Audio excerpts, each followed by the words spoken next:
Скажите, пожалуйста, что объединяет все эти рисунки, фотографии? Сделано человеком. Ну да, созданы человеком, а еще? Дерево. Что вот это внизу? Вот с красками или что? Это краски, желтая и фиолетовая краска. Как она железной дорогой связана? Холст? Действительно, это все производные одного чуда, которое сотворил Господь. Откройте, пожалуйста, Бытие, 30 главу, 37 стих. Бытие, 30 глава, 37 стих.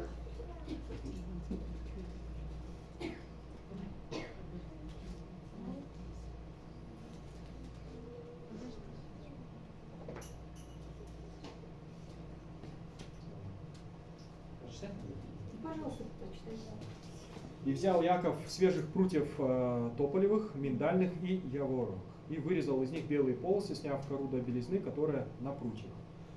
Так что объединяет все эти произведения человека? Дерево, какое? Тополь. Миндаль? Тополь.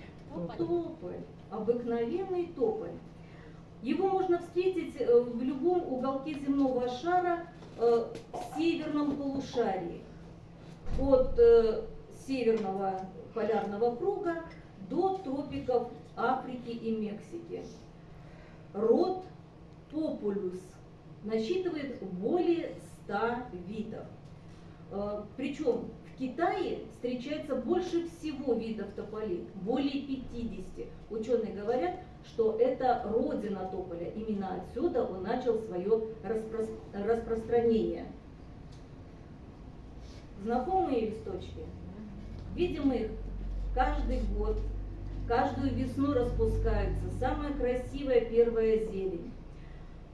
Интересно то, что самыми ближайшими родственниками тополя являются ива и осина.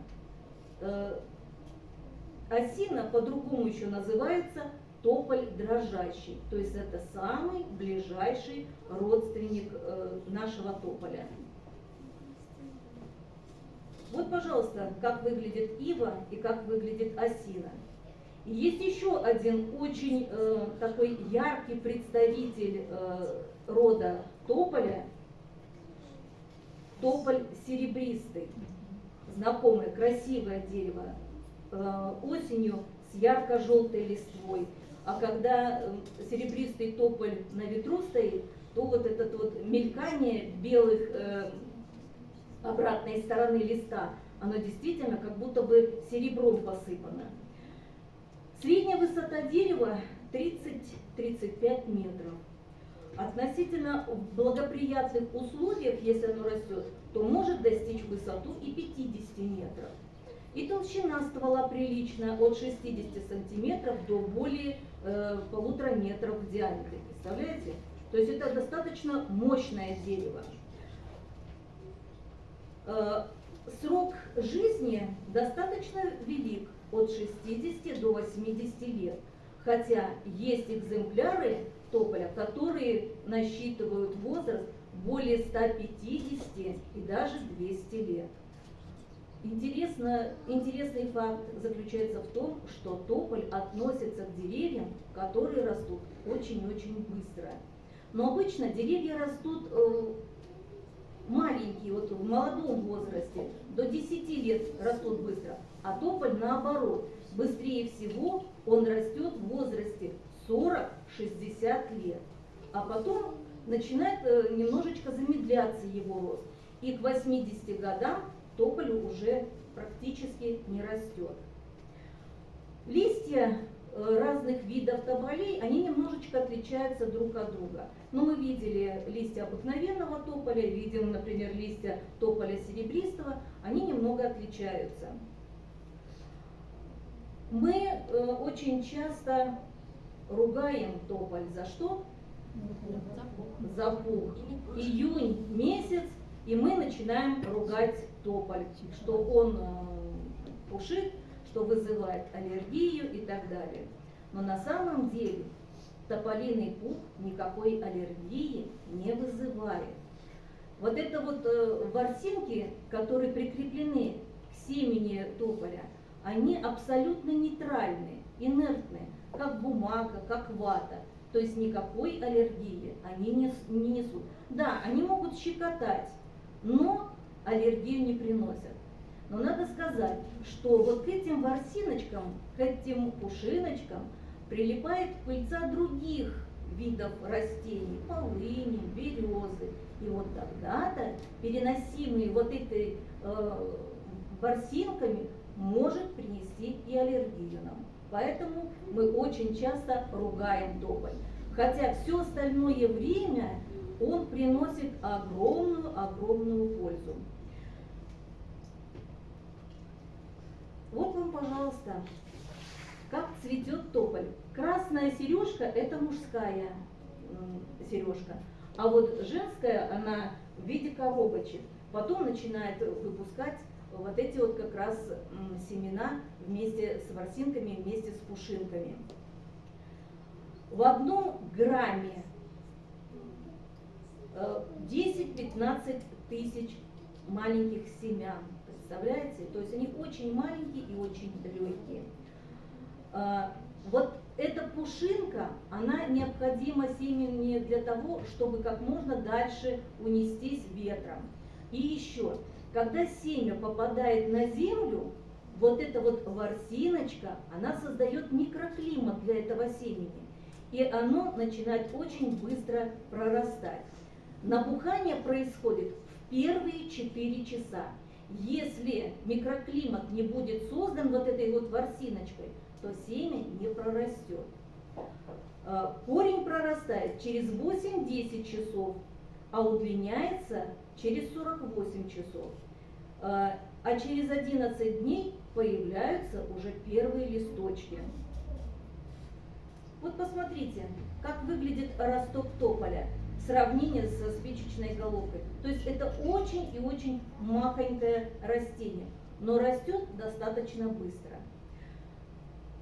Интересно то, что пушат только женские виды тополя. То есть тополь — это двудомное растение. Одни растения мужские, другие женские. Но если мужское дерево тополь попадает в неблагоприятные условия, или это дерево неправильно обрезали, оно может переродиться, стать женским и дать семена, и тогда будет пушить. Поэтому надо быть с тополем достаточно осторожным. Чаще всего тополя высаживались вокруг каких-нибудь заводов и фабрик, которые очень сильно дымят. Один ученый Тимирязевской академии провел эксперименты и посчитал, Юрий Безбородов. И он получил вот такие цифры. Один тополь задерживает на листьях за летний сезон до 50 килограммов сажи и пыли. Но интересно то, что сажа не задерживается на листьях, она быстро опадает или смывается дождями. Но тем не менее листочки притягивают как магнит к себе вот эти вот пылинки, грязь и так далее.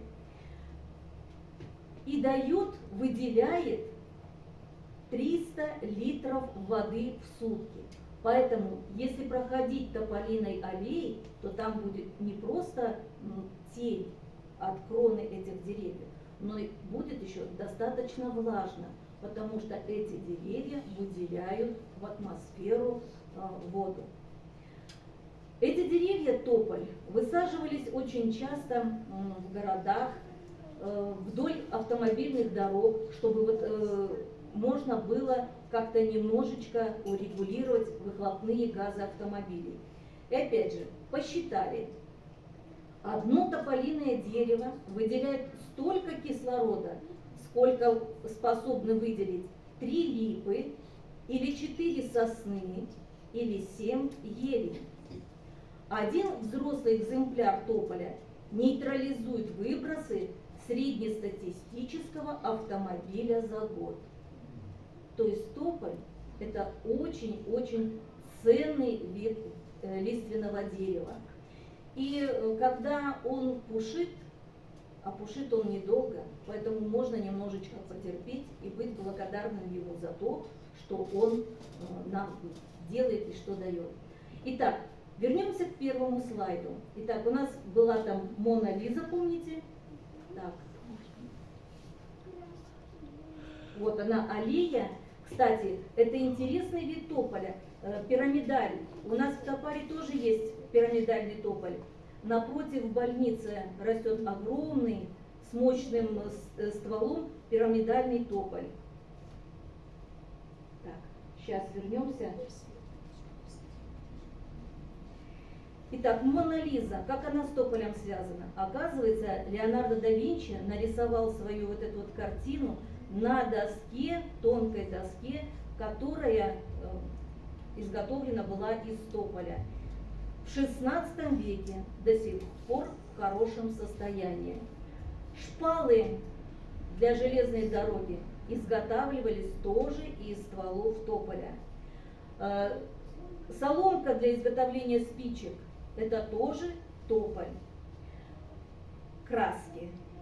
Очень интересно. Желтую краску изготавливают из листьев тополя, а фиолетовую – из почек тополя. Ну и фанера. Надо сказать, что фанера из тополя очень-очень хорошая. Если, например, балки выполнены из дуба и балки выполнены из тополя, то дубовые балки проседают сильнее, прогибаются сильнее под тяжестью. А вот тополины, они более крепкие, более упругие, они не так сильно прогибаются. Вот и получается, что мы с вами видим это дерево каждый день. Оно сопровождает нас на протяжении всей нашей жизни. И мы очень часто к нему относились, ну, скажем, не совсем правильно.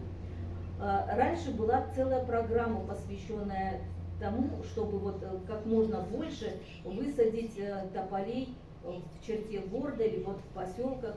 Но потом об этом стали благополучно забывать. Интересно еще то, что, например, в коре, тополиной коре есть такое интересное вещество – салицин. Это природный предшественник аспирина. Если делать отвар из коры тополя и употреблять ее в правильных пропорциях, то можно, например, снять жар, то есть понизить температуру, и даже боли. Особенно боли, связанные, например, с... Забыла слово. Нет, не мигрень, а вот когда вот травмируются люди, и вот эти вот после этого возникают вот различные боли, то вот снимается такая боль. Изготавливают недорогую мебель. А есть, например, такой знаменитый сыр камамбер. Так вот, упаковочную тару для него, очень дорогой сыр, делают только из древесины тополя. То есть получается, что тополь очень и очень важен. Важен он и в сельском хозяйстве. Например, тополя высаживают по берегам рек, чтобы укрепить склоны рек, чтобы их не размывала вода. Корни тополя очень хорошо держат грунт. Садят тополь на заболоченных территориях, чтобы, так скажем, осушить вот эти вот болота, потому что тополь употребляет достаточно большое количество воды. И еще интересная цифра. Насаждения из тополей способны задерживать 98% радиации. Поэтому вокруг атомных электростанций тоже высаживают тополь. Вот и получается, что вот этот вот незнакомец, которого мы знаем всю свою жизнь и очень часто в июне ругаем, это очень и очень интересное дерево, которое подарил нам Господь.